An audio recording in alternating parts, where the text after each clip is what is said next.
Hello friends, welcome to সোপান academy. তো আজকে আমরা প্র্যাকটিস সেটার সমাধান দেখব। ঠিক আছে, তো প্রথম প্রশ্ন দেখো কি বলেছে। কোনো ক্রিকেট খেলোয়াড় সপ্তদশতম খেলোয়াড়ের খেলায় 85 রান করলে তার রানের গড় পূর্বের থেকে 16 বারের রানের গড় অপেক্ষা 3 বাড়লো। ঠিক আছে, মানে সে 17টা ইনিংস খেলছে। ঠিক আছে, 17টা ইনিংসে মানে 17তম ইনিংসে সে 85 রান করেছে। 17তম ইনিংসে 85 রান করেছে, যার ফলে 3 করে তার গড় বেড়ে যাচ্ছে। তাহলে 17 বার খেলার পর তার রানের গড় কি ছিল? দেখো আমরা এটা কিভাবে করবো, দেখো আমরা ধরে নেবো যে 17 বার খেলার পর তার রানের গড় ছিল এক্স। তাহলে আমরা কি করব, দুদিক থেকে ব্যালেন্স করব। তাহলে দেখো এখানে 17 বারে এক্স করে হলে মোট রান হবে এখানে 17x মোট রান। আর 16 বার ইনিংসে বলেছে 3 তার বেড়ে যাচ্ছে। 16 বারের ইনিংসে 3 বেড়ে যাচ্ছে, তার মানে আগে ছিল x-3, এটা ছিল 16 বারের ইন্টু 16 প্লাস 85, এটা হয়ে যাবে সমান সমান। দুদিকে রানটা আমরা সমান করলাম। প্রথমে কি ধরে নিচ্ছি যে এক্স, আমি ধরে নিচ্ছি যে 17 বারের 17টা ইনিংস খেলার পর তার গড় রান হচ্ছে এক্স করে। তাহলে মোট রান হচ্ছে 17x। আবার 16 বারের বলছে যে 3 বৃদ্ধি পাচ্ছে, তার মানে আগে কত ছিল, এখন যদি এক্স হয় আগে ছিল x-3 গড় করেছিল। তাহলে 16 বারে ইন্টু 16 প্লাস হচ্ছে 85। ঠিক আছে, তো এখানে কাটাকুটি করে এক্স এর মানটা বের করো, তাহলে অ্যান্সার চলে আসবে। তো এখানে হচ্ছে তোমার 16x মাইনাস 3 16 48 প্লাস 85, এটা হচ্ছে তোমার 17x। তাহলে 17x আর 16x মানে এখানে এক্স হচ্ছে। 85 থেকে 48 বাদ দাও তুমি, তাহলে কত হচ্ছে দেখো এখানে 7 5 3 মানে 37। তাহলে 17বার খেলার পরে তার রানের গড় হবে 37। যদি আগে বলতো মানে 16 বার পর্যন্ত তার কত রানের গড় ছিল, তখন কিন্তু 37-3 অ্যান্সার হতো। ঠিক আছে, চলো নেক্সট অঙ্ক দেখবো। রবি, রমেশ এবং সুরেশ একসঙ্গে 1680 টাকায় কাজ করতে পারেন। যদি রবি এবং রমেশ একসাথে কাজ করলে 9/16 অংশ তারা করে থেকেছে, তাহলে সুরেশ কত ভাগ পাবে? এখানে আছে দেখো সুরেশ আছে, সুরেশ আর রমেশ আর রবি, রবি আর রমেশ আছে একসঙ্গে। বলেছে রবি আর রমেশ 9/16 অংশ কাজ করে নিয়েছে। টোটাল যদি আমি 16 অংশ কাজ ধরি, টোটাল 16টা আমি যদি কাজ ধরি, রবি আর রমেশ মিলে কিন্তু 9টা কাজ করেছে। তাহলে বাকি করেছে সুরেশ, মানে 7টা কাজ। 16 থেকে 9 বাদ দিলে 7টা কাজ। তাহলে যে এরকম অনুপাতে কাজ করবে সেই অনুপাতে টাকা ভাগ হবে। ঠিক আছে, তাহলে টাকাটা সুরেশ আর রবি এবং রমেশের মধ্যে 7:9 অনুপাতে ভাগ হবে। মোট টাকাটা 16 ভাগে ভাগ হবে, কারণ টোটাল আমি কাজ ধরে নিয়েছি 16টা। তাহলে 1680 টাকাটা 16 ভাগে ভাগ হবে। তার মধ্যে 9 ভাগ পাবে রবি এবং রমেশ একসঙ্গে, আর 7 ভাগ পাবে সুরেশ। তাহলে আমাকে জানতে চাইছে সুরেশের ভাগ, তাহলে গুণ 7। তাহলে 16 × 16 শূন্য হবে, 5-16-80। এখানে ভাগটা ঠিকঠাক ভাবে করবে, 105 হয়, মাঝে কিন্তু একটা শূন্য আসবে। তাহলে 7 দিয়ে এটাকে গুণ করো, 5 সাথে 35, 5 হাতে রইল 3, 70 আর 3 73, মানে 735 টাকা পাবে সুরেশ। নেক্সট দেখ, এক ব্যক্তি 80টি কলা 8 টাকায় কেনেন এবং 10 টাকায় 8টি কলা বিক্রি করেন। 90 টাকা লাভের জন্য তাকে কয়টি কলা বিক্রি করতে হবে? ঠিক আছে, এই অঙ্কটা খুবই সহজ অঙ্ক। প্রথমে দেখো 10টি কলার ক্রয় মূল্য হচ্ছে 8 টাকা, মানে সে 10টা কলা কিনে নিয়ে আসছে 8 টাকায়। এটা হচ্ছে তোমার ক্রয় মূল্য। বিক্রয় মূল্য কি করছে, সে বিক্রি কিভাবে করছে? 8টি কলার জন্য সে 10 টাকা পাচ্ছে বিক্রি করে, 10 টাকা পাচ্ছে বিক্রি করে, এটা হচ্ছে তার বিক্রয় মূল্য। দেখো এই অঙ্কের ক্ষেত্রে একটা টাইপ হয় যেখানে তোমার লাভের শতকরা হারটা নির্ণয় করতে বলে। এখানে লাভের হার নির্ণয় করতে বলেনি, এখানে কতগুলো কলা তাকে বিক্রি করতে হবে 90 টাকা লাভের জন্য সেটা বের করতে বলেছে। একটু আলাদা রকম, তোমার যদি এটাকে ফর্মুলা দিয়ে বা এই কোনাকুনি গুণ করে করার অভ্যেস থাকে তাহলে তুমি এটা করতে পারবে না। তো আমি ধরে নেবো যে মোট তার কাছে কলা রয়েছে 10 আর 8-এর লসাগু মানে 40। আমি ধরে নেবো সে 40টি কলা নিয়ে ব্যবসা করছে। তাহলে এটা 4 গুণ করলে 40, তাহলে এটাকে তুমি 4 গুণ করে দাও, মানে 32। তার 32 টাকা কেনা পড়ছে। আবার এই 40টা কলা বিক্রি করে সে ক টাকা পাচ্ছে? 5-8-এ 40, এটাকে 5 দিয়ে গুণ করে দাও, মানে 50 টাকা সে পাচ্ছে। এটা ক্রয় মূল্য, 32 টাকাটা তার কেনা দাম, আর বিক্রি করে পাচ্ছে 50 টাকা। তার মানে তার এখানে লাভ ক টাকা হচ্ছে দেখতে পাচ্ছি আমি। এখানে তার লাভ হচ্ছে, দেখো বিয়োগ করো, 18 টাকা তার লাভ হচ্ছে, 18 টাকা তার লাভ হচ্ছে। সো 18 টাকা লাভের জন্য তাকে কটা কলা নিয়ে ব্যবসা করতে হচ্ছে? 40টা কলা নিয়ে ব্যবসা করতে হচ্ছে। ঠিক আছে, 18 টাকা লাভের জন্য তাকে 40টা কলা নিয়ে ব্যবসা করতে হচ্ছে। দেখো, যত এখানে ফলের সংখ্যা বাড়বে তত তার লাভের সংখ্যা বাড়বে, লাভের পরিমাণটা বাড়বে। তাহলে 18 টাকার জন্য তাকে কলা কিনতে হচ্ছে 40টি। এখন সে 90 টাকা লাভ করতে চায়, তাহলে ঐকিক নিয়ম করে দাও, 90 টাকার জন্য কতগুলো কলা তাকে বিক্রি করতে হবে। 18কে 5 দিয়ে গুণ করলে 90 হয়, তো এটাকেও তুমি 5 দিয়ে গুণ করে দাও, 5 4 20 মানে 200 টাকা। অপশন সি হয়ে যাবে এটা সঠিক উত্তর। ঠিক আছে, 200 টাকা না, 200টি কলা তাকে বিক্রি করতে হবে তার 90 টাকা লাভের জন্য। ওকে, আচ্ছা এটা তোমরা ট্রাই করবে যে তার পার্সেন্টেজ অফ প্রফিট পার্সেন্টেজ কত, সেটার অ্যান্সার কি হবে জানাবে আমাদেরকে। হ্যাঁ, নেক্সট দেখো, একটি গাড়ি 108 কিলোমিটার প্রতি ঘন্টা গতিবেগে একটি নির্দিষ্ট দূরত্ব 3 ঘন্টায় অতিক্রম করে। যদি 27 কিমি প্রতি ঘন্টা কমে যায়, তাহলে ওই একই দূরত্ব অতিক্রম করতে গাড়িটি কত সময় নেবে? তাহলে প্রথমত মোট দূরত্বটা আমরা নির্ণয় করছি, মোট দূরত্বটা বের করছি। মোট দূরত্ব কি করে বের করবে? তার গতিবেগ দেখো বলে দিয়েছে 108 কিমি প্রতি ঘন্টা, 3 ঘন্টায় 108 গুণ হচ্ছে 3। এরপর যদি তার গতি 27 কিমি প্রতি ঘন্টা কমে যাচ্ছে, মানে আগে 108-এ যাচ্ছিল, এখন 27 কমে যাচ্ছে, মানে 108 থেকে তাহলে আমাকে 27 বাদ দিতে হচ্ছে। তাহলে কত হচ্ছে দেখো, এখানে 1 হচ্ছে, 8 হচ্ছে, মানে এখন সে 81 কিমি প্রতি ঘন্টা বেগে যাচ্ছে। তাহলে ওই দূরত্ব অতিক্রম করতে কত সময় লাগবে? এখন দূরত্বটা হচ্ছে এত কিলোমিটার, আমি গুণটা করিনি আর কি। এটাকে তাহলে ভাগ করে দেবো, 108 গুণ 3, এটাকে আমি 81 দিয়ে ভাগ করে দেবো, তাহলেই আমার টাইমটা, নতুন যে সময় সেটা চলে আসবে। 3 দিয়ে এটাকে ভাগ করো, 3 2 6, 3 7 21, 27 দিয়ে এটা কতবার যাচ্ছে? 4 4 4, হ্যাঁ 4 বার যাচ্ছে, 4 7 28, 8 10, 4 বার, অর্থাৎ 4 ঘন্টা। তাহলে এখন তার 4 ঘন্টা সময় লাগবে, অপশন এ। ক্লিয়ার? নেক্সট দেখো, 5-এর অঙ্কটা। 2.1 গুণ এটা গুণ 0.76 গুণ 3.5, তাহলে 2.1 গুণ 0.76 গুণ 3.5 ডিভাইডেড বাই আছে 0.19 গুণ 0.07 গুণ 0.3, আর মোটের উপর একটা গুণ আছে, দেখো ফার্স্ট ব্র্যাকেটটা আমি লিখলাম, গুণ দিয়ে আবার একটা 5 রয়েছে। তো দশমিকের গুলো এখানে ঠিকঠাক ভাবে হিসাবটা করতে হবে। এখানে দশমিক, কটার আগে দশমিক আছে? উপরে দেখো কতগুলোর আগে দশমিক আছে, এখানে একটার আগে দশমিক, এখানে দুটোর আগে দশমিক, এখানে একটার আগে দশমিক, মানে আলটিমেটলি উপরে কতগুলোর আগে দশমিক আছে? 1 2 3 4টার আগে দশমিক আছে।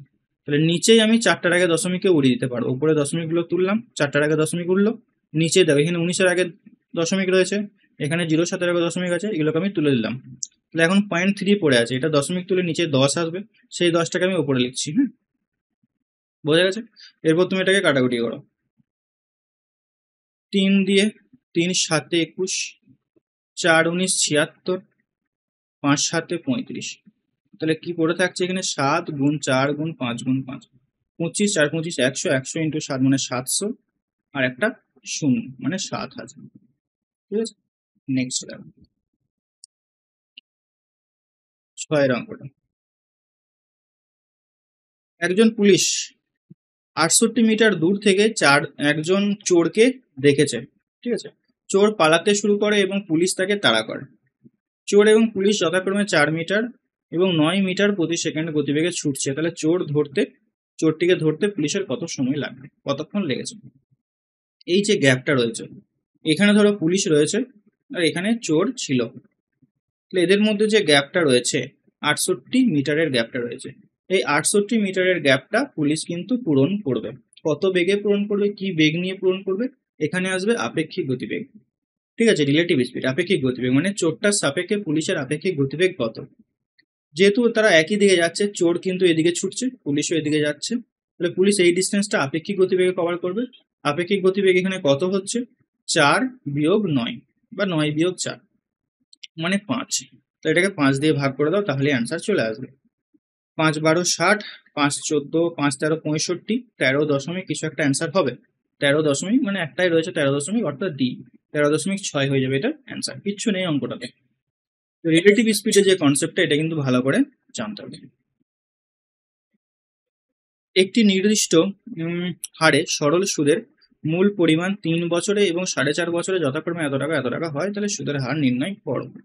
দেখো 3 বছরে হয়েছে 15,240 টাকা, আর 4.5 বছরে সেই টাকাটা বেড়ে দাঁড়িয়েছে 16,860 টাকা। তাহলে আমি মাঝে দেখতে পাচ্ছি 1.5 বছরের জন্য কত টাকা বৃদ্ধি পাচ্ছে, 1.5 বছর রাখার জন্যে কত টাকা বৃদ্ধি পাচ্ছে। তাহলে বিয়োগ করে দেবো জাস্ট, এটা 20, এটা 6, 2 আর 8, 6 8 1, মানে 1620 টাকা হচ্ছে 1.5 বছরের জন্য। যদি আমি 3 বছরের হিসাব করি, এটা কিন্তু সুদ, অনলি সুদ পাচ্ছি এটা সুদ। আর এই 15,240 এটা কি ছিল বলতো, এটা হচ্ছে 3 বছরের আসল রয়েছে, এখানে আসল আছে, মানে প্রিন্সিপাল আসল আছে, আর 3 বছরে কিন্তু সুদ আছে, সরল সুদ আছে ঢুকে এটার ভেতরে। তাহলে আমার এখানে উদ্দেশ্যটা হচ্ছে 3 বছরের সুদটা আমি এখান থেকে বাদ দিয়ে আসল টাকাটাকে বের করব। সুদের হার নির্ণয় করতে গেলে কি কি জিনিস লাগবে দেখো, এক লাগবে যে বছরে 100 টাকার উপরে কত টাকা সুদ পাচ্ছে, ঠিক আছে, তার মানে আমাকে আসলটা এখানে বের করতে হবে। 3 বছরে তাহলে কত হচ্ছে দেখো, 1.5 বছরে যদি এটা হয় 3 বছরে মানে দ্বিগুণ হবে, 40, 16 2 32, 3240 টাকা হচ্ছে সুদ 3 বছরে। তাহলে 3 বছরে এই যে 15,240 টাকা ছিল, এখান থেকে আমি আসলটা পেয়ে যাচ্ছি, আসলটা পেয়ে যাবো। তাহলে আসল বিয়োগ করে দাও এখান থেকে, 15,240 থেকে 3,240 বাদ দিয়ে দাও, তাহলে কত হচ্ছে এটা, 240 বাদ চলে যাচ্ছে, 3 মানে 12,000 টাকা। 12,000 টাকা হচ্ছে তার আসল। এই আসলটার উপরে সে সুদ পাচ্ছে 3,240 টাকা। 3,240 টাকাটা কি 3 বছরের সুদ, তাহলে 1 বছরের সুদ হচ্ছে এই টাকাটা। 12,000 টাকার উপরে এটা, তাহলে 100 টাকার উপরে কত। সরল সুদ, চক্রবৃদ্ধি সুদের সম্পূর্ণ ক্লাস দেওয়া রয়েছে, ওটা কিন্তু অবশ্যই সবাই দেখে নেবে, তাহলে আর কোনো ডাউট থাকবে না। চলো কাটাকুটিটা করা যাক। এই একটা শূন্য, এই একটা শূন্য গেল, এই একটা শূন্য, এই একটা শূন্য গেল, 3 দিয়ে এটা চলে যাবে, 3 10 30, 3 8 24, 12 দিয়ে 8, 9 12 108, 9। তাহলে সুদের হার হয়ে যাচ্ছে তোমার 9%। অপশন এ হয়ে যাবে সঠিক উত্তর। চলো নেক্সট।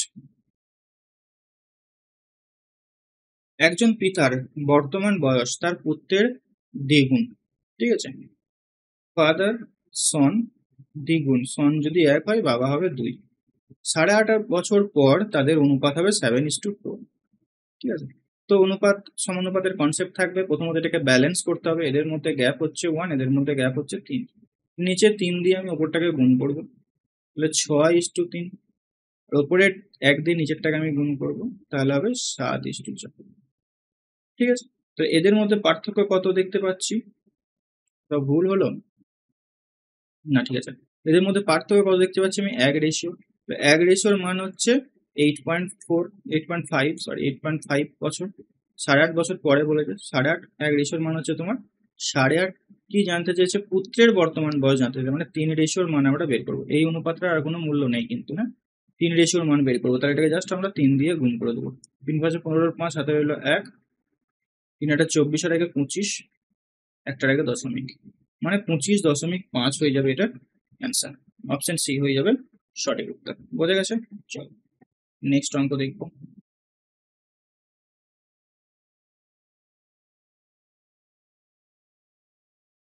9 অঙ্কটা দেখো, যদি 50√3 সেন্টিমিটার কর্ণের ঘনকটিকে গলিয়ে আয়ত ঘনক তৈরি করা হয়, তাহলে তার উচ্চতা কত হবে? যদি আয়ত ঘনকের দৈর্ঘ্য ঘনকের বাহুর সমান হয় এবং আয়ত ঘনকের প্রস্থ 25 সেন্টিমিটার হয়, তাহলে যখন গলানো হবে, গলানোর সময় আমাদের আয়তনটা কাজে লাগবে। এখানে দেখো বলে দিয়েছে ঘনক, ঘনকটির কর্ণ দিয়ে রেখেছে, কর্ণ থেকে আমাদের প্রথমে ঘনকটির বাহু বের করতে হবে। বাহু বেরিয়ে গেলে আমরা সেখান থেকে আয়তন বের করতে পারবো। আমার দরকার এখানে ঘনকটার আয়তন, সেই ঘনকটার আয়তন বের করার জন্য বাহু দরকার, বাহু দরকারের জন্য আমাকে এটাকে কাজে লাগাতে হবে। কর্ণ, ঘনকের কর্ণর যে ফর্মুলাটা হয় সেটা হচ্ছে √3a, এটা তোমাদের মুখস্থ রাখতে হবে। 3D যে ফর্মুলা, সেই ফর্মুলা দেখবে আমাদের টেলিগ্রামে দেওয়া রয়েছে বা ইউটিউবে দেখবে ক্লাস রয়েছে। তাহলে √3a, ঠিক আছে। তাহলে এই √3 এর মানই কিন্তু প্রশ্নে বলে দিয়েছে 50√3। তাহলে এখান থেকে এ, এখানে কিন্তু বাহু, √3 কেটে যাচ্ছে, এ মানে বাহু সমান আমি পেয়ে যাচ্ছি 50 সেন্টিমিটার। তাহলে বাহু যখন আমি পেয়ে যাব, তাহলে আয়তন পেয়ে যাব, বাহুর ঘন হচ্ছে আয়তন, মানে 50-এর ঘন, 50-এর ঘন 3 বার 50 গুণ অ্যাকচুয়ালি সমান সমান দেখো এটাকে তৈরি করা হচ্ছে আয়ত ঘনতে। আয়ত ঘনের ফর্মুলাটা কি হবে? আয়তনের ফর্মুলা দৈর্ঘ্য ইন্টু প্রস্থ ইন্টু উচ্চতা। ঠিক আছে, দৈর্ঘ্য দেখো বলে দিয়েছে, সরাসরি বলে দেয়নি, কিভাবে বলেছে দেখো, ঘনকের বাহুর সমান, ঘনকের বাহু তো 50, তাহলে এখানে আয়ত ঘনকের দৈর্ঘ্য হলো 50, প্রস্থ দেখো বলে দিয়েছে 25 সেন্টিমিটার, আর উচ্চতা আমি বের করব। তো এখানে কাটাকুটি করে জাস্ট এইচ এর মান বের করে দাও। 50 এখানে কেটে যাচ্ছে, 25 দিয়ে এটা 2 বার যাচ্ছে, 2 × 50 মানে 100। তাহলে আয়ত ঘনকটার উচ্চতা হচ্ছে 100 সেন্টিমিটার। অপশন ডি হয়ে যাবে সঠিক উত্তর। ক্লিয়ার? চলো নেক্সট অঙ্ক দেখবো। 9^20 প্লাস 2-কে 4 দিয়ে ভাগ করলে কত ভাগশেষ থাকবে? 9^20 প্লাস 2, এটাকে যদি আমি 4 দিয়ে ভাগ করি কত ভাগশেষ পাবো? তো দেখো 9-কে যদি আমি 4 দিয়ে ভাগ করি তাহলে ভাগশেষ পাই 1, তাহলে আমি সেই ভাগশেষটা লিখবো 1^20 লিখে দেবো। প্লাস 2 যেমন আছে তেমন থাকবে, নিচেই 4 দিয়ে ভাগ করছি, 1^20 মানে একই হবে, 1 + 2/4 মানে 3/4, অর্থাৎ 3কে যদি তুমি 4 দিয়ে ভাগ করো 3 ভাগশেষ পাবে, 3কে 4 দিয়ে ভাগ করলে 3ই ভাগশেষ পাবে। ঠিক আছে, মানে 0 বাদ যাবে। তো এটার অ্যান্সার হবে 3। কিভাবে করবে? 9 আছে, 9 আছে, 4 2 8, 4 2 8, 1 ভাগশেষ, সেই ভাগশেষের পাওয়ারে আমি 20-কে নিয়ে নেব। ঠিক আছে, এগুলো বেসিক ক্লাসগুলো জানতে হবে তোমাদের, কিভাবে ইউনিট ডিজিট বের করে, ভাগশেষ বের করে, এগুলো জানতে হবে। চলো নেক্সট দেখো। 34 37 72 সর্বনিম্ন সাধারণ গুণিতক কি হবে? সর্বনিম্ন সাধারণ গুণিতক মানে হচ্ছে লসাগু বের করার কথা এখানে বলা হচ্ছে, এদের লসাগু বের করতে হবে। ঠিক আছে, তো লসাগু 36, তারপর আছে 27, তারপর আছে 72। জাস্ট সিম্পল নিয়ম যেটা আমরা জানি লসাগু বের করা, ছোটবেলায় শিখেছি, সেই দিয়ে করো। 3 দিয়ে প্রথমে চালাও, 3 × 12 = 36, 3 × 9 = 27, 3 × 24 = 72। আবার 3 দিয়ে চালাও, প্রথমে আমি 9 দিয়ে চালাতে পারতাম, 3 × 4 = 12, 3 × 3 = 9, 3 × 8 = 24। আবার আমি 4 দিয়ে চালিয়ে দিচ্ছি, 4 × 1 = 4, 3 4 2 8 গুণ করো, 3 3 = 9, 4 9 = 36, আর এদিকে হচ্ছে তোমার 6, 36 × 6, 6 × 36, 17 হলো 2, 6 3 8, সরি 6 6 36, 17 হলো 3, 18 3 21 মানে 216। অপশন বি হয়ে যাবে সঠিক উত্তর। লসাগু বের করতে বলেছে, জাস্ট ভাষা আকারে প্রকাশ করে দিয়েছে। হ্যাঁ, চল, একটি পণ্যের চিহ্নিত মূল্যের ক্রয় মূল্যের চেয়ে 20% বেশি, চিহ্নিত মূল্যের 20% ছাড় দেওয়া হলে এই ধরনের বিক্রয়ে বিক্রেতার লাভ না ক্ষতি হবে সেটা বের করতে বলেছে।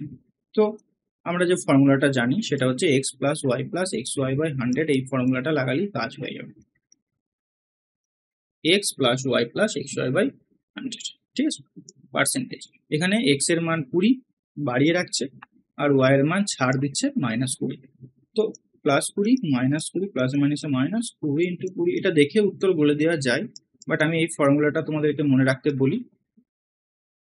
তাহলে দেখো 0 0 কেটে যাবে, -4, -4 মানে হচ্ছে লস, তাহলে আলটিমেটলি এখানে তার লস হবে। ঠিক আছে, যা শুধুমাত্র এটুকুই জানতে চেয়েছে যে তার ক্ষতি হবে না লস হবে, এটা তুমি দেখে উত্তর বলতে পারবে। যখনই 20% বাড়াচ্ছে, 20% ছাড় দিচ্ছে, মানেই তার 4% ক্ষতি হবে। যদি জিজ্ঞেস করতো কত পার্সেন্টেজ ক্ষতি হবে, তখন 4% ক্ষতি হবে, অ্যান্সার কত। ঠিক আছে, চলো নেক্সট 13 অঙ্কটা দেখো। 3 জন ব্যক্তি একটি ব্যবসায় কিছু টাকা বিনিয়োগ করেছেন। ঠিক আছে, কিভাবে বিনিয়োগটা করেছে দেখো, এ এর অংশ বি এর দ্বিগুণ এবং বি এর অংশ সি এর 3 গুণ। 1 বছর পর তারা 6,000 টাকা আয় করেছে, তাহলে এর প্রাপ্ত অর্থ কত হবে? সো যে অনুপাতে ভাগটা হবে, কি অনুপাতে ভাগ হবে, যে যে পরিমাণ মূলধন বিনিয়োগ করেছে সেই অনুযায়ী হবে। এ বি সি রয়েছে, এ বি সি আছে, আমরা শেষ থেকে করব, অনুপাতটা বের করব। বলেছে বি এর অংশ সি এর 3 গুণ, সি যদি 1 টাকা দেয় বি দেবে 3 টাকা। আবার এ এর অংশ বি এর দ্বিগুণ, বি এখানে 3 টাকা দিচ্ছে, তাহলে এ দেবে 6 টাকা, তাহলে এই টাকাটা এই অনুপাতে ভাই ভাগ হবে, 6:3:1 এই অনুপাতে ভাগ হবে। তাহলে টোটাল ক টাকা আয় হয়েছে? 6,000 টাকা আয় হয়েছে। এটা কত হচ্ছে? এটা 6 আর 4 10, 10-এর মান হচ্ছে 6,000। কি জানতে চেয়েছে? এ কত টাকা পায়, মানে 6 এর মান আমাকে বের করতে হবে। একটা শূন্য গেল, 6 6 36, 6 6 36 আর দুটো শূন্য, 3,600, মানে অপশন ডি। চলো নেক্সট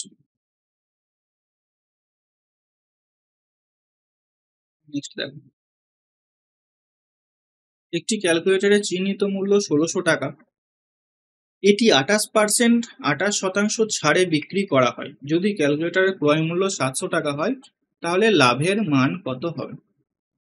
তো লাভ বের করতে হলে আমাদের দুটো জিনিস দরকার, একটা হচ্ছে ক্রয় মূল্য, একটা হচ্ছে বিক্রয় মূল্য। ক্রয় মূল্য জানি 700 টাকা দিয়ে রেখেছে, আগে বিক্রয় মূল্যটা এরপর দেখতে হবে। বিক্রয় মূল্যটা দেখতে হবে। এখানে বলেছে 28% ছাড় দিয়েছে, তাহলে ছাড় চিহ্নিত মূল্যের উপরে দেবে, 1600 টাকার উপরে দেবে। তাহলে 1600 টাকার উপরে 28% ছাড় দিলে কত টাকায় সে বিক্রি করেছে? 28 বাদ চলে গেলে, 100 থেকে 28 বাদ চলে গেলে 30 বাদ দিলে 70, মানে 72%। এটা তোমাকে কাটাকুটি করো, 0 0 কেটে যাচ্ছে, 16 ইন্টু 72, 16 ইন্টু 72 এই গুণটা আমাদেরকে করতে হবে।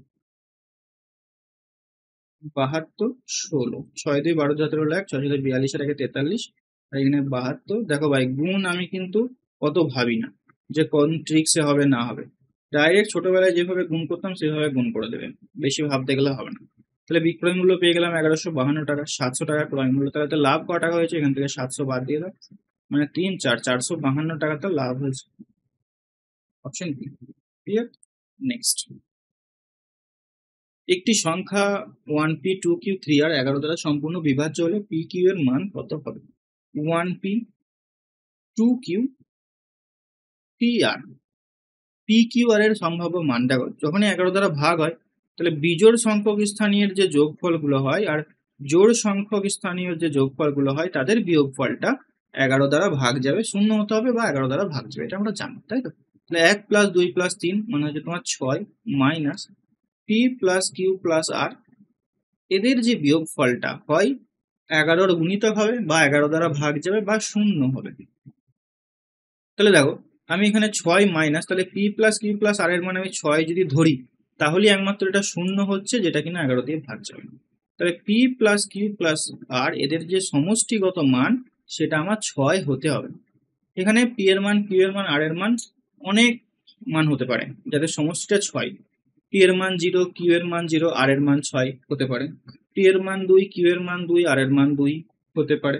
বিভিন্ন ভাবে হতে পারে, যেমন এখানে দিয়েছে দেখো b এর মানটা এরকম দিয়েছে 4 0 আর 3, 4 0 আর 4 0 আর 2, মানে যোগ করলে দেখো 6 হচ্ছে। মোদ্দা কথা এখানে যে অপশনগুলো রয়েছে যে যোগফলটা যেন 6 হয়, তাহলেই অ্যান্সারটা হবে। এরকম অনেক মান হতে পারে, আমি বললাম 003 হতে পারে, 006 হতে পারে, 303 হতে পারে, 402 হতে পারে, অনেক রকমের মান হতে পারে, ঠিক আছে? তো এইখানে যে অপশনগুলোর মধ্যে 6 যোগফল হবে সেটাই হবে অ্যান্সার। 15টা তাহলে হয়ে যাচ্ছে তোমার বি। নেক্সট দেখো,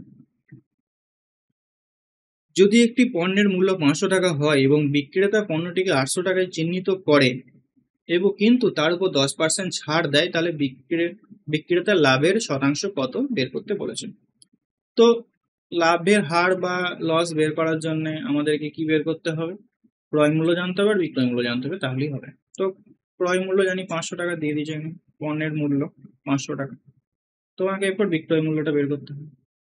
বিক্রয় 800 টাকায় চিহ্নিত করেছে, এমপি হচ্ছে 800 টাকা, তার উপর এসে 10% ছাড় দিয়েছে, মানে 80 টাকা ছাড় দিয়েছে বা 890% এসে বিক্রি করেছে। তাহলে কত হচ্ছে দেখো, 8 মানে 720 টাকা এসে বিক্রি করেছে। 500 টাকার জিনিসটা 720 টাকায় বিক্রি করেছে, লাভ হয়েছে ক টাকা? 220 টাকা লাভ হয়েছে। কতর মধ্যে লাভ হয়েছে? 500-র মধ্যে 220 টাকা লাভ হয়েছে। 100-র মধ্যে 0 0 এই 0 0 5 দিয়ে এটা 2 বার যাচ্ছে, 22 × 2 মানে 44%। Option B. চলো নেক্সট, অনুপাত সমানুপাতের অঙ্ক। দেখো a/b সমান দিয়ে দিয়েছে, b/c সমান দিয়ে দিয়েছে, abc-র মান কত হবে? তো এখানে যেটা আছে 1/2 1/1 3, এটাকে যদি আমি সিম্পলিফাই করি তাহলে 3/2 হবে, আর 1/4 1/5 এটাকে যদি আমি সিম্পলিফাই করি তাহলে 5/4 হবে। এটা হচ্ছে তোমার a/b ছিল আর এটা হচ্ছে তোমার b/c ছিল। তো a/b/c তোমরা বের করতে পারো, খুব সহজেই বের করতে পারবে। 3 2 আর এখানে 5 4, তো এটা গুণ করে দাও 10, 3 5 15, 4 2 8, 15 10 8 হয়ে যাবে অ্যান্সার। Option A. কিছু নেই অঙ্কটাতে, ঠিক আছে? আসলে এক ব্যক্তিকে 40 কিলোমিটার দূরে একটি গন্তব্যে পৌঁছাতে হবে। যদি সে 4 ঘন্টায় প্রথমে 25 কিলোমিটার অতিক্রম করে তাহলে তাকে কি গতিতে যেতে হবে, যার ফলে পুরো যাত্রার গড় গতি 8 কিলোমিটার হবে।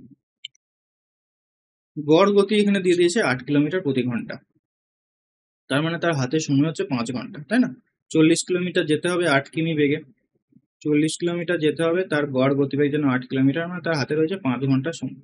এই 5 ঘন্টার মধ্যে প্রথম 4 ঘন্টায় সে 25 কিলোমিটার গেছে, প্রথম 4 ঘন্টা সে ব্যবহার করে ফেলেছে, 25 কিলোমিটার গিয়েছে।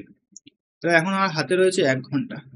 এই হাতে 1 ঘন্টার মধ্যে তাকে যেতে হবে কত কিলোমিটার? টোটাল যেতে হবে 40 কিলোমিটার, তার মধ্যে 25 সে গেছে, তাহলে 40 বিয়োগ 25 মানে 15 কিলোমিটার তাকে যেতে হবে। তাহলে বাকি ডিস্টেন্সটা 15 কিলোমিটার, তার হাতে সময় রয়েছে 1 ঘন্টা। তাহলে কত গতিবেগে তাকে যেতে হবে?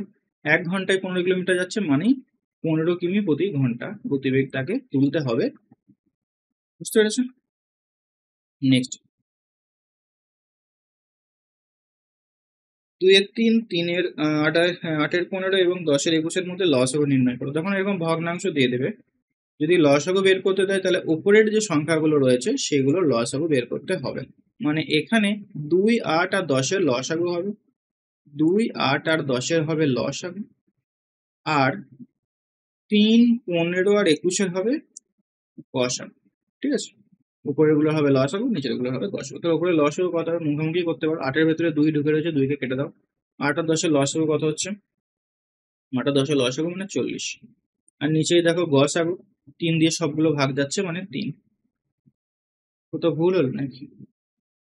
2, 8 আর 10, 2, 8 আর 10, তার মানে 40, আর নিচে 3। তাহলে হবে তোমার 40, যেটাকে যদি ভাগ করি 13 পূর্ণ 1/3।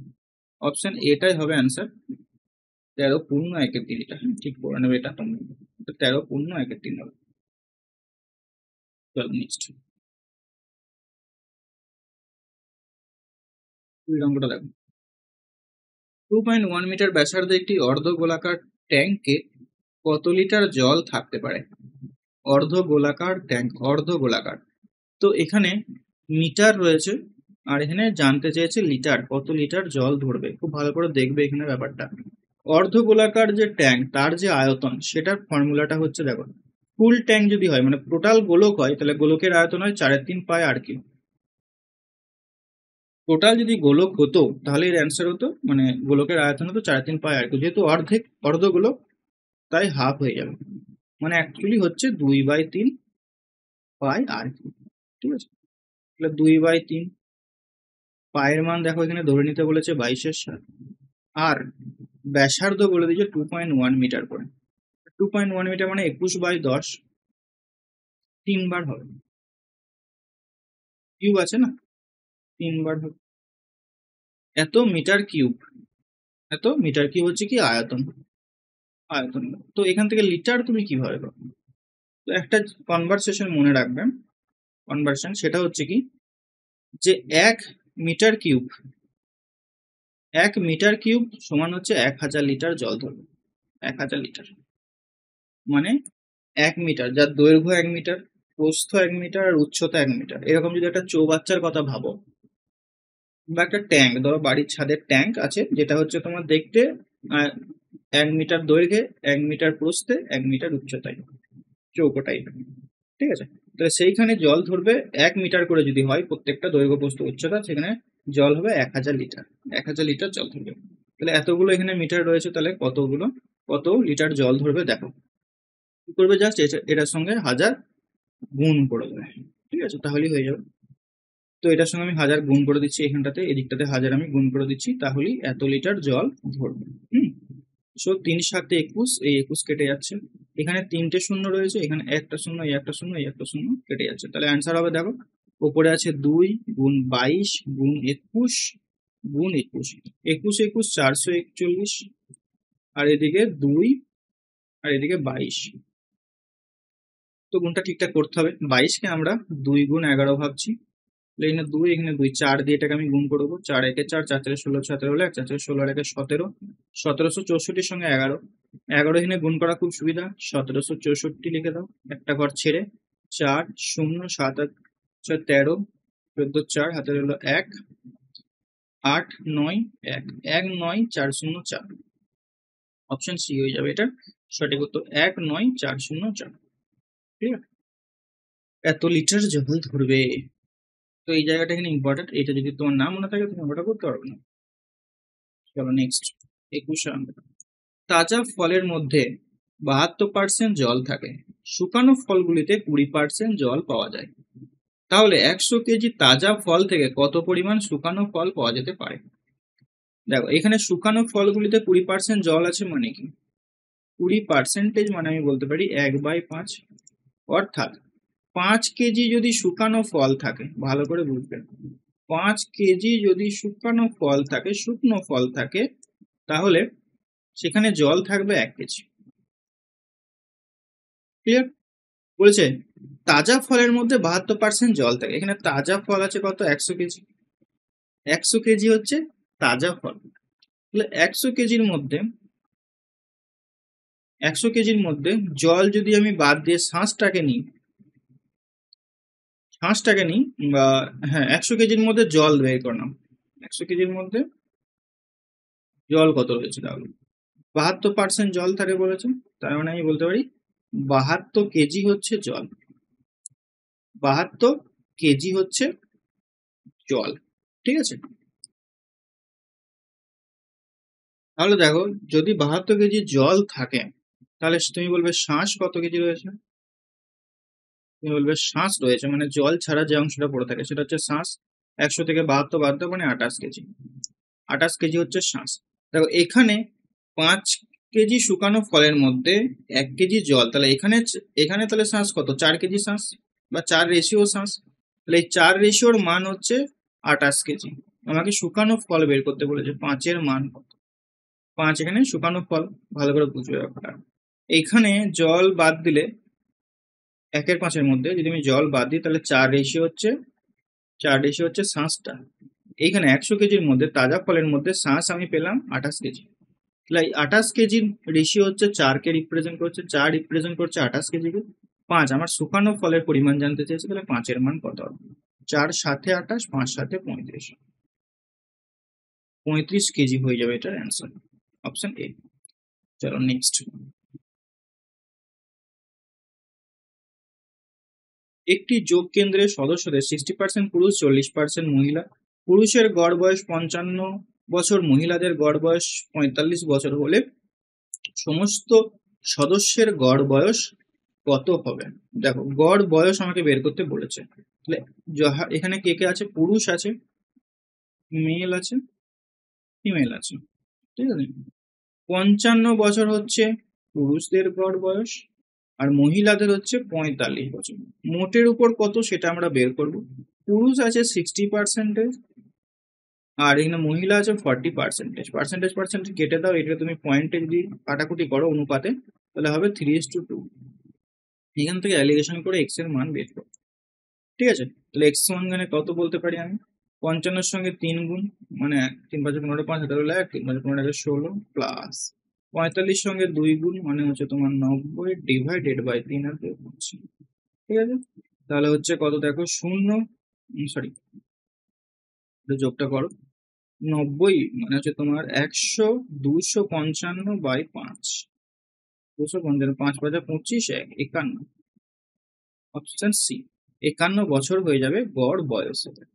সব এখানে আমি বের করছি কিন্তু গড় বয়স, সেটা মাথায় রাখবে। তো সেই জন্য এখানে 55 আর 45 নিলাম, এখানে তাহলে আমি বছর হিসাবে পাবো। অনেকে এখানে ভুল করে 60% 40% করে দেবে, তা করলে কিন্তু হবে না। অ্যালিগেশনটা কি বের করতে বলে সেটা ভালো করে লক্ষ্য রাখতে হবে। একটি ট্রেন এত মিটার লম্বা একটি সেতু পার করতে 59 সেকেন্ড সময় নেয়। ট্রেনটি যদি সাইনবোর্ড পার করে তাহলে 23 সেকেন্ড সময় নেয়। যখন হচ্ছে মনে রাখবে সাইনবোর্ডকে পার করছে বা প্ল্যাটফর্মে দাঁড়িয়ে থাকা কোনো ব্যক্তিকে পার করছে বা কোনো গাছকে বা পোলকে অতিক্রম করছে, ট্রেনটা তার নিজের দৈর্ঘ্য অতিক্রম করবে। তাহলে এখানে ট্রেনটা যে 59 সেকেন্ড প্রথমবার সময় নিচ্ছে একটা সেতুকে অতিক্রম করছে, তাহলে সে কিন্তু শুধুমাত্র সেতুকে অতিক্রম করছে না, ট্রেনটা তার নিজের দৈর্ঘ্যকে অতিক্রম করছে এবং তারপরে সে সেতু ব্রিজকে অতিক্রম করছে, সেতুকে অতিক্রম করছে। ঠিক আছে? সেতুকে অতিক্রম করছে।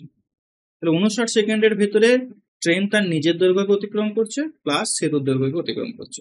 আর এখানে বলেছে 23 সেকেন্ডে একটা সাইনবোর্ডকে অতিক্রম করছে, দ্যাট মিনস 23 সেকেন্ডে সে তার নিজের দৈর্ঘ্যকে অতিক্রম করছে। তো একটা জিনিস ভালো করে দেখাই, 59 সেকেন্ডের মধ্যে 23 সেকেন্ড চলে যাচ্ছে তার নিজের দৈর্ঘ্য অতিক্রম করতে। বাকি যে সেকেন্ডটা পড়ে থাকছে মানে 59 থেকে 23 যদি আমি বাদ দিই 6, আর এদিকে তোমার 3 36 সেকেন্ড। এই 36 সেকেন্ডটা শুধুমাত্র সেতুর জন্য লাগছে, সেতুটার দৈর্ঘ্যের জন্য এই 36 সেকেন্ড সময় লাগছে। বুঝতে পেরেছো? তাহলে দেখো এই 36 সেতুর দৈর্ঘ্য এখানে কত বলে দিয়েছে? 396। তার মানে আমি বলতে পারি যে 36 সেকেন্ডে সে 396 মিটার যেতে পারে। ক্লিয়ার?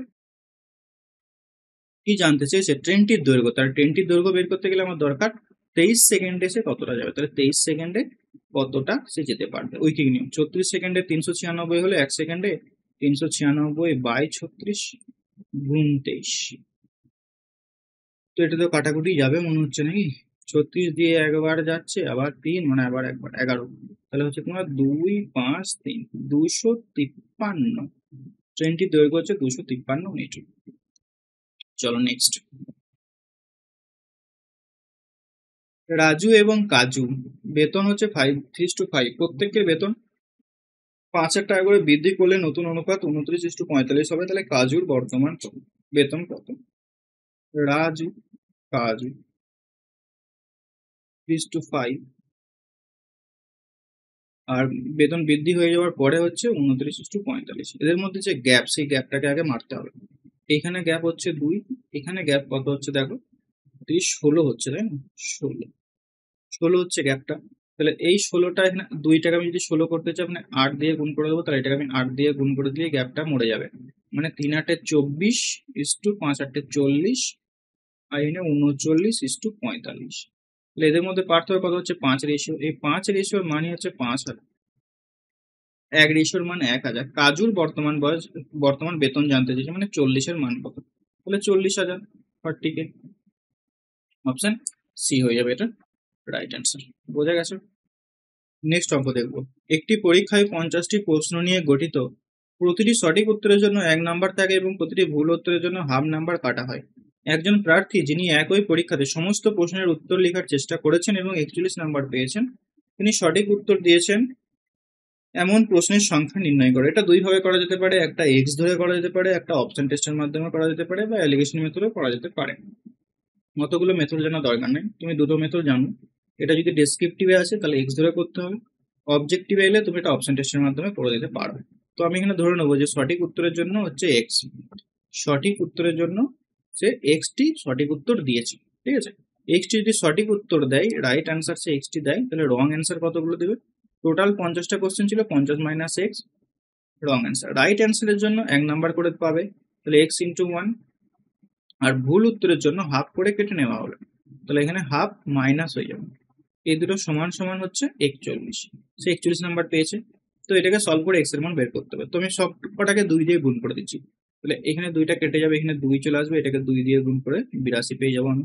তাহলে 2x মাইনাস 50, এই মাইনাস মাইনাস প্লাস এক্স সমান হচ্ছে 82। এক্স প্লাস 2x মানে 3x, 50 ও দিয়ে গেলে যোগ হয়ে যাবে মানে 132। তাহলে x সমান কত হচ্ছে? 3 দিয়ে এটাকে ভাগ করো, 3 4 12, 3 4 12 মানে 44। 44টি প্রশ্ন এসে সঠিক উত্তর দিয়েছে। দেখো এটা তুমি এইভাবে করতে পারো, বা অনেকে অপশন টেস্টের মাধ্যমে করে, তুমি অপশন টেস্টের মাধ্যমেও করতে পারো। অপশন টেস্টের মাধ্যমে করলে কিভাবে করবে? 46টা যদি সঠিক উত্তর দেয় তাহলে সে 46 ইন্টু 1 মানে 46 নাম্বার পাবে। আর ভুল উত্তরের জন্য হাফ করে কেটে নেবে, 4টা তার এখানে ভুল হচ্ছে মানে 2 নাম্বার মাইনাস হবে। আলটিমেটলি তার ফাইনাল স্কোর দাঁড়াচ্ছে 44, কিন্তু প্রশ্নে বলেছে 41, তাহলে অপশন এ হবে না। 42টা সঠিক উত্তরের জন্য সে 42 নাম্বার পাবে। 8টা তার ভুল হচ্ছে, তার জন্য 4 নাম্বার মাইনাস হবে। তাহলে আলটিমেটলি সে ফাইনাল পাবে 38 মার্কস, কিন্তু আছে 41, এটাও হবে না। 44এর জন্য সে 44 মার্কস পাবে। এবং ভুল উত্তরের জন্য কত মার্কস মাইনাস হবে? 6টা তার ভুল হচ্ছে মানে 3 মাইনাস হবে। তাহলে 44 মাইনাস 3 মানে হচ্ছে তোমার 41 মার্কস ফাইনাল পাবে। প্রশ্নে রয়েছে 41 ফাইনালি পাচ্ছে। তাহলে অপশন সি হয়ে যাবে সঠিক উত্তর। তো তুমি অপশন টেস্টের মাধ্যমে এই অঙ্কগুলোকে করতে পারবে, এবং এটার তোমরা কতগুলো কি ঠিক করেছো এটা তুমি কমেন্টে জানিও বা আমাদেরকে জানিও। ঠিক আছে।